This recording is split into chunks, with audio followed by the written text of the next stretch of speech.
રાજ્ય સરકાર દ્વારા ઉજવાતો સોમનાથ સ્વાભિમાન પર્વ સમગ્ર ગુજરાતમાં ભવ્ય રીતે મનાવવામાં આવી રહ્યો છે। આ અવસરને ધ્યાનમાં રાખીને શહેરના પૂર્વ વિસ્તારના વાઘોડિયા રોડ નજીક બાપોદ જકાતનાકા ખાતે આવેલા હીરાબાનગર સ્થિત શ્રી હિરેશ્વર મહાદેવ મંદિરે વિશેષ ધાર્મિક કાર્યક્રમોનું આયોજન કરવામાં આવ્યું હતું। ભારતના પ્રાચીન ઐતિહાસિક તીર્થસ્થળ સોમનાથ મહાદેવ મંદિરની પૌરાણિક પરંપરા અને તેના ગૌરવનો અહેસાસ કરાવતા આ પર્વ દરમિયાન હિરેશ્વર મહાદેવ મંદિરે 24 કલાકના અખંડ ભજન કાર્યક્રમનું આયોજન કરવામાં આવ્યું હતું। સવારે અને સાંજે મહાઆરતી સાથે ભજન મંડળીઓ દ્વારા સતત ભજન અને કીર્તનોથી મંદિર પરિસર ભક્તિમય બની ગયું હતું। કાર્યક્રમમાં 3 અલગ અલગ ભજન મંડળીઓએ ભાગ લીધો હતો। વોર્ડ નંબર 5ના સ્થાનિક કાઉન્સિલર નૈતિક શાહ, હીરાબાનગરના પ્રમુખ કરશનભાઈ રબારી, સેક્રેટરી રાજુ પટેલ, વિક્રમભાઈ ભોજાભાઈ સહિતના આગેવાનો અને વિસ્તારના મોટી સંખ્યામાં રહીશીઓ ઉપસ્થિત રહ્યા હતા। સૌએ ભક્તિભાવપૂર્વક સોમનાથ સ્વાભિમાન પર્વની ઉજવણી કરી હતી।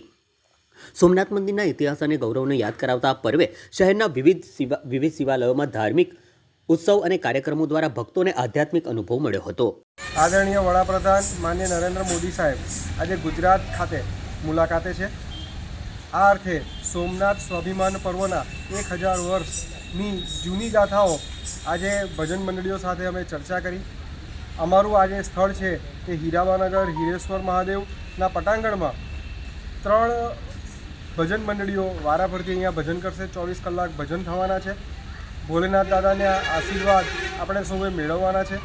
આ પ્રસંગે અમારા સ્થાનિક કાર્યકર્તા કરશનભાઈ, રાજુભાઈ અને એમની આખી ટીમ હીરાબાનગરના સર્વે નગરજનો 3 ટુકડે આવીને વારાફરતી ભજન મંડળીમાં જોડાશે। 24 કલાકનો સંકલ્પ ભજન મંડળીનો અમે સૌએ લીધેલો છે।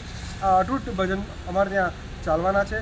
અર્થે જે સોમનાથ મંદિર ઉપર ઇતિહાસ ગવા છે કે વારે વારે જે હુમલાઓ થયા હતા વિધર્મીઓ અને અન્ય ધર્મો દ્વારા, આ હુમલાઓને મારે આજે યાદ કરીને ભવિષ્યમાં આવા હુમલા આપણી સંસ્કૃતિ પર ના દોરાય એ અર્થે આજે મહાદેવ દાદાની આજે પટાંગણમાં આજે પ્રાર્થના થશે। સૌ ભક્તોને મહાદેવ દાદા કૃપા વરસાવે એવી આરાધના સાથે હર હર મહાદેવ।